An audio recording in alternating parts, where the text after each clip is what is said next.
Hey, talking with God about kings and kingdoms. We're in 1 Samuel, now chapter 25, and this week it is Woman Among Boys.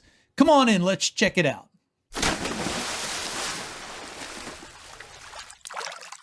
All the Bubbas of the world, we got one mission in mind.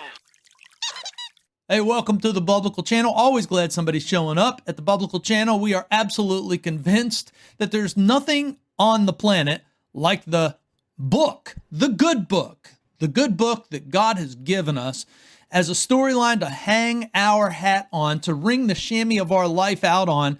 And believe me, there is nothing that compares to it when it's read well. If you read it well, you understand real quick that there's nothing like this and it's all good. And we would be, best served to get our nose in the Bible, understand the storylines that are going on so that we can learn how to do life the best possible way that we can. So that's what we do. We are trying to get people away from the bullshit to the holy shit so that they can know their shit as they shoot the shit. Just that simple. We just want people to rejoice always, continually, giving thanks in all circumstances, for that is the will of God for everybody, and I mean everybody. No other religion is more inclusive than God in his book, and he is making that point time and time again. And here we go. Let's go to 1 Samuel chapter 25. 1 Samuel chapter 25 really is going to be David meets Abigail, but the spotlight is Abigail. Abigail.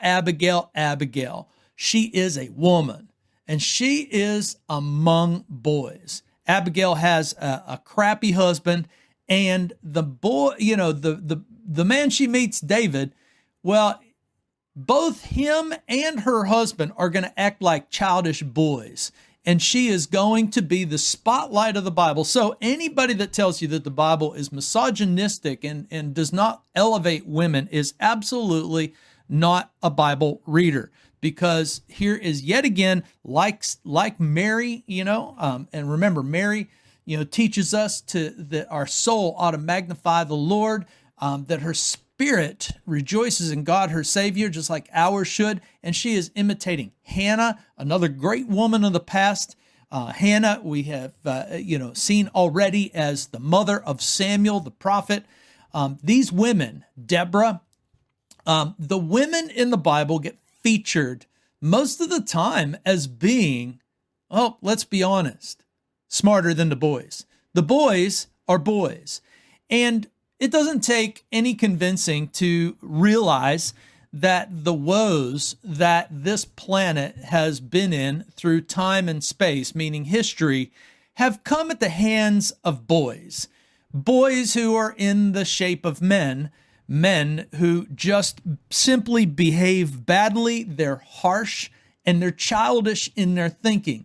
And this particular passage emphasizes how both a man named Nabal, who's married to Abigail, needs the wisdom of his wife Abigail, and David is going to meet Abigail, and he's going to be impressed, and she is actually going to stop him from acting like a boy. She is going to help him to grow up. She will also become his wife. We'll talk about that as it comes up. But for right now, the storyline in chapter 25 is that David, has moved on after Samuel dies. So Samuel has died. So we might say something about a funeral, but we're not going to. But Samuel's just simply died. All Israel is mourning, and David is still on the run, and Saul is still chasing him. David ends up in a place called Paran. And in Paran, he meets up with a guy who is a very, very successful, he's a rich man, very rich, hugely rich, we might say. And he has thousands of goats and sheep. And that means he has a huge entourage, a huge staff, of guys. And he has moved the herd up to a place called Carmel, And Carmel's going to feature at many points in time. There's going to be a famous meeting with Elijah the prophet at Carmel, but it's just a biblical place. And again, this just a reminder that the Bible couches its story in the events of real people in real history. It's the way that it reads. So if we read it that way, we start to understand the value of it, that this is not a fairy tale. This is not just, some sort of story. This is a real story, but it's a real story that God himself has used by bringing in the most interesting of characters. And the most interesting of characters are always the most ordinary characters. These are people that we know. We know people like Nabal. Maybe we are like Nabal. We know people like David. Maybe we are like David. We know people like Abigail. Maybe at times we are like Abigail. This is the way God puts his own story together, and this is why there's nothing like it on the planet. So David moves his men into the same area that Nabal has moved his sheep into, in order to shear them. Now, if you don't know anything about the ancient world, we'll excuse you for that, but sheep shearing is a huge event. It's a party, it's a celebration, it's a festival. It's most of the time it's kind of a time for men, and it's a time for a little bit of, letting your hair down and a little debauchery. And it seems as though the narration here is indicating just that Abigail has not come along with Nabal. And, it's because, Nabal likes, to entertain the boys. Okay. So while he is putting on his big old festival, shearing the sheep, and there are other biblical times when this happens, and this is just common practice, when it's time to shear the sheep, it is a great time for a big party. It takes a long time, and the men are going to get drunk, and they're going to do what men do, acting like silly boys. They're going to get worse than drunk as well. Well, anyhow, David and his men, his 400 men, have been on the run, and they have been, minding their P's and Q's. They've been good. They have not taken for themselves some of Nabal's sheep, but they do hear that Nabal is shearing his sheep, and so they send word over to Nabal. And, so David sends a servant over to Nabal saying that basically that, hey, I am with your servant David. And everybody knows who David is at this point, and everybody knows who Saul is at this point. So Nabal knows this. The servant says, "We are of your servant David, and hey, we've been helping you. We've made sure that nobody has taken your sheep. We haven't taken any of your sheep, and we see it's your time for the festival. And we're just humbly asking that since we've been minding our P's and Q's on your behalf, if you wouldn't mind inviting us to the party so that we can enjoy something to eat, something good to eat, because we are not, regularly fed." It's a reasonable request. It really is. And, David is asking nicely through the right chains of command and protocols, and Nabal knows this. Okay, so here's the message back from Nabal. Nabal basically gives him a middle finger and says, "I don't know this David character, and it sounds like he's a runaway slave, and there's a lot of this runaway slave business going on, and so why don't you get the heck out of here?" Then David hears the response to this, and David says, "Strap up the swords, fellas. We're going to wipe them out." Okay. This is when Abigail comes in. And a servant, mind you, a faithful servant who is also a bit of a hero in this story. The faithful servant breaks away, goes to Abigail, who he knows is the smartest one in the room. And he says, "Abigail, man, there is something bad about to happen. This is what's happened." So he reveals how it all went down to her. And he confirms, he says, "Hey, listen, David and his men have really been minding their P's and Q's. They've been really good to us. They've created no fuss. And Nabal is just an idiot, and he's acting like an idiot, and he's going to get us all killed." And Abigail, hears all of this, and she's like, okay. So she makes haste, as we are told in verse 18. Abigail makes haste. She takes couple hundred loaves of bread together, skins of wine together, sheep prepared, meals prepared. She gets everything, raisins prepared, figs prepared, gets them all loaded up on the donkeys, and she herself heads to where David and his men are. She heads David off at the pass, and she meets up with David before him and his men, are about to wipe out old Nabal and his men, or at least, put on this massive fight, which we all know is going to result in carnage galore. And so Abigail, have already been told she is not only beautiful, but there is a lot to this woman. She is smart and she is cunning and she is understanding. Her name means a father's joy. And so it seemed, the narration tells us that Abigail is a deep thinker. She's a good thinker. And what she is now confronted with is two men who are thinking like boys. And so she is the woman among boys. She makes her way to David, and she knows how to carry herself, and she knows how to carry herself as a godly woman. And so she, in a stroke of brilliance, asks David to forgive her for the mistake of her husband. Now, I'm just telling you, I'm old enough to know that when people behave like this, they are the smartest people in the room. They are the peacemakers. They are the wonderful people of the world that attempts to keep people from doing the wrong thing and are willing to put their own pride aside and just for the sake of stopping, the potential violence or the potential outbreak, and they put their own selves in harm's way. And that's exactly what Abigail does. And she says, please forgive me. And she brings this whole entourage of a meal to David. And she says, please accept this meal. And then she also lets the cat out of the bag that she knows that her husband is a worthless fellow. Now, talk about, understanding life. The Bible understands very well that many women get coupled up with terrible men. And this is just that case. Abigail, a father's joy, and I'm a man with a daughter. And I'm telling you that my worst nightmare is my daughter being in the hands of a gorilla. Thankfully, my daughter has found a wonderful, wonderful man. And I can't tell you how that just makes me feel good, and how it would be so troubling to me if my daughter, my joy, was to fall into the hands of a nasty man. My mother had to deal with a pretty nasty father, my father, who was a pretty nasty man who, in many ways, like Nabal, was harsh and he behaved badly. Anyhow,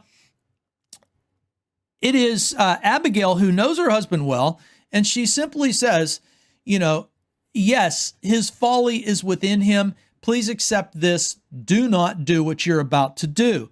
And she warns David. She says, pump the brakes. Even though my husband slandered you by saying, I don't know this David, and he sounds like a runaway slave, and there's a lot of that going on.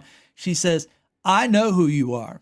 I know that you're the Lord's man. I know that you have a future in front of you. I know that, what you're going to accomplish is going to be great, and the Lord's going to do it for you. Don't do it this way.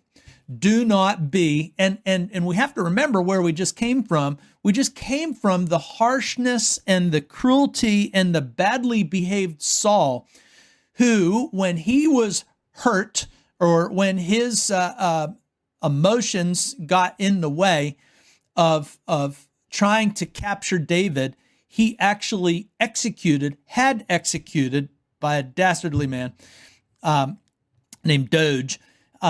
He actually slaughtered the high priest and the whole gang of priests, husband, and their wives. And it was a nasty scene. And what Abigail is saying to David, don't go that way. Pump the brakes, bro, and get serious here. You've got a serious God-given mission, and I know that, and everybody knows that. Don't waste your energy in evil like Saul does. She didn't say that, but we know that. We're like, oh yeah, don't be like Saul here. And she is the voice of wisdom. She's the voice of peacekeeping. She's the voice of God here, really. It is God who sends Abigail. God is always using the women to curtail the bad behavior of men.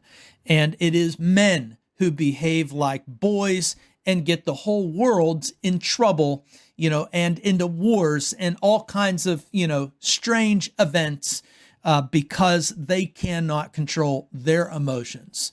We oftentimes think of women not being able to control their emotions, but we all know that women as a group do a better job of controlling their emotions than men do. They do not lash out like men do. I know there's exceptions to every rule. Don't talk to me about that. I'm saying as a group, women perform so much better than boys. I taught middle school for 12 years. I understand that the girls perform better than the boys, without a doubt. So Abigail has just stepped in the gap, and she has made a huge difference. And the spotlight is 100% on this woman of God named Abigail, who has literally saved the reputation of David. She has saved, the storyline, so to speak. And David is now a better man because he met Abigail. And David recognizes that. David admits, he said, "Blessed be you, Abigail, for stopping me. I was about to do a stupid thing." That's what he says in verse 32 to 35. David receives from her hand everything. He goes and he says, "Go in peace. Thank you," basically, for stopping me from being a train wreck of a human being. Okay, now the attention turns back to Nabal in verse 36, and then Abigail sees that Nabal is completely drunk off his ass, and she says, "Well, I ain't talking to no drunks," which is wisdom, by the way. Never talk to a drunk while they're drunk. You have to always wait till they're sober. I grew up with a drunk dad, and I can tell you there is absolutely no fruit in any conversation with someone when they are drunk. Please remember that. Abigail knows that. I learned that the hard way. And so she demonstrates that. She waits till he's sobered up in the morning, and then she tells him everything that she did in the morning. And his heart, we are told, dies within him. And then 10 days later, God takes him out. Well, we might call that a modern day stroke, and 10 days later he's dead. But the point of the story is, if God wants somebody out of the way, he will take somebody out of the way. He doesn't always do it that way. Most of the time, he will allow the human events to play out as they will. But in this case, his providence reigns, and he actually takes Nabal out of the way, through natural circumstances, a stroke, and Nabal's dead. David hears that Nabal is dead, and he knows a good woman when he sees a good woman. And so basically he offers, his hand in marriage to Abigail. She does accept. She does so in a very classy way. You can read that in verse 39 to 42. And the next thing you know, David and Abigail are husband and wife. Okay, the story almost ends there, but it doesn't. The story goes on just a little bit further to tell us that David also took another wife named Ahinoam of Jezreel. And we are thinking to ourselves, okay, what happened to good old Mitchell? What happened to Mitchell, Saul's daughter? Well, we are told that Saul actually took Mitchell from David. And we understand why, because Saul is a childish man. And he, when he learned that Mitchell had deceived him to allow David to escape, well, he took her away from David and married her off to another man. So we can just see Saul's life just coming unraveled. But this little text in verse 43 and 44, it causes us to pause. We're like, oh, okay, well, I guess we can excuse David for, not having Mitchell as his wife, and so he has to take on another wife, and it's Abigail, but he takes on Ahinoam as well. And that brings up the question, does the Bible, does God condone polygamy? Does God condone taking on multiple wives? And here is the surprising answer. The Bible is actually silent on polygamy, which, ties into another thing that we've been saying in, the series, over the last, few. In the talk, we've talked about, how some people have read into Jonathan's and David's relationship something a little bit more than friendship, friendship with benefits. And it's very close, it's very intimate. And we've tried to make the point that there's something bigger than that going on. And it's understandable that people might want to try to see that. And I don't, I just don't see God as being up, that's not the point that God is trying to make, one way or another. And so when it comes to the condition of same gender attraction, I've already said this, the Bible, God is actually silent. There's nothing to be said. When it comes to polygamy, God's book is also almost silent.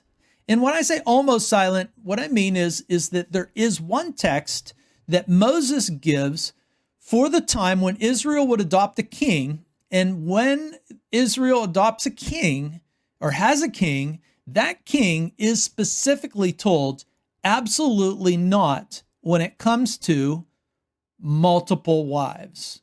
Or as we should really translate it, it's many wives. So is too many? Well, probably, but it's a little bit ambiguous, and that's really the only text that has anything to say about polygamy, and it really is very specific to the kings of Israel, that the top leadership of Israel is given this prohibition against polygamy in a prolific kind of way, and it is relatively, it's very basically silent to the average ordinary person. Why would that be the case? Well, I think one of the reasons why it is the case that God is silent on this is that he is not in the business of train wrecking love stories. And when it comes to polygamy, it is not his idea. God has an idea of marriage. Two become one. A man and a woman come together in the act of sex, and they become one with one another. They become husband and wife, and they become mom and dad. And this is God's idea of marriage. We meet up with this in the first 3 chapters of the Bible.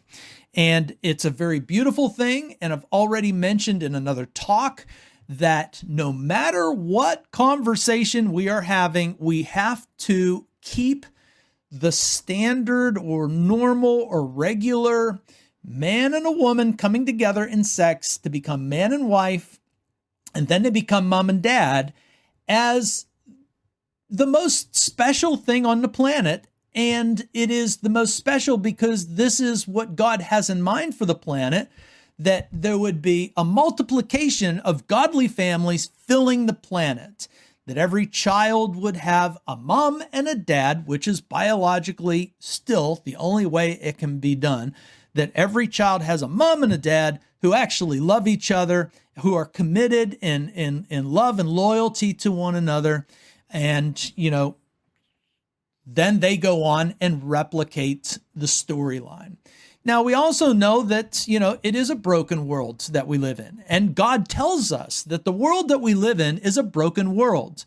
And in the broken world, not everything goes the way God had intended it. God knows this. God's the one telling us this, that not everything goes the way that he intends. Is God familiar with same gender attraction? Yes. Is that what he's mad about? Doesn't seem like it. Just really doesn't have anything to say about that. Is God mad about multiple marriages, polygamy per se? Well, it's not the thing that God seems to get around to talking about. Why? And you can definitely make a strong case that polygamy is kind of banned, because every example of polygamy that we find, whether it's Abraham or whether it's David, it just doesn't matter. Wherever you find the example of polygamy, being the backdrop of the story, it comes unraveled. It doesn't go well. It doesn't go as smoothly as it should. the writer here is definitely foreshadowing a future complication in David's life. The one thing that David will get wrong is his relationship with women. He will take on many wives, at least 7 that we are told about. And we also see that David is not a great father and he's not a great husband. He is a good man of God, though, at the same time. He can write psalms.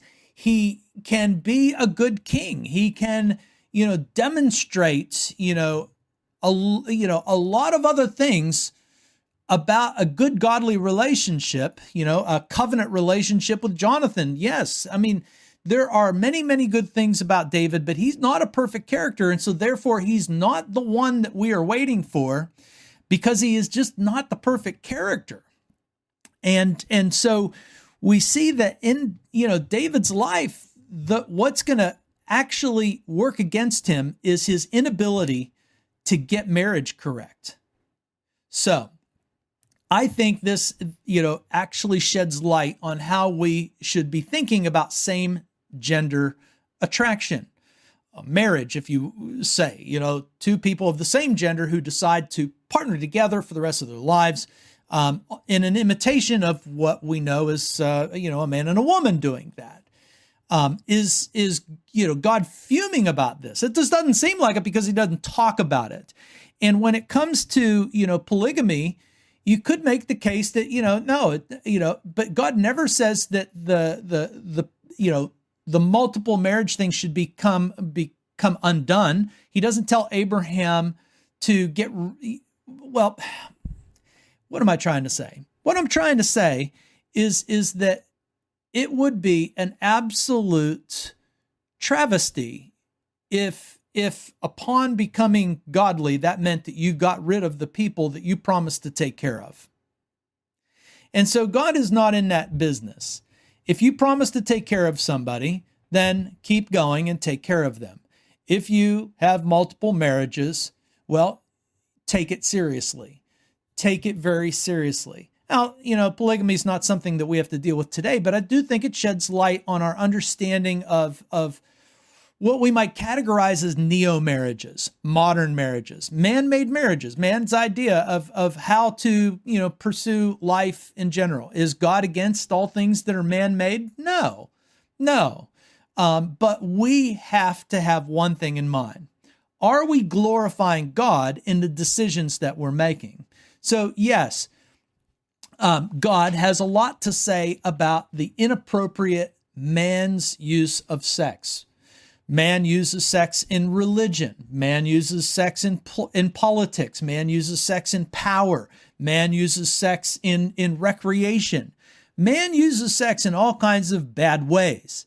And all of those, whether it's heterosex or homosex, are, revealed as a no-go.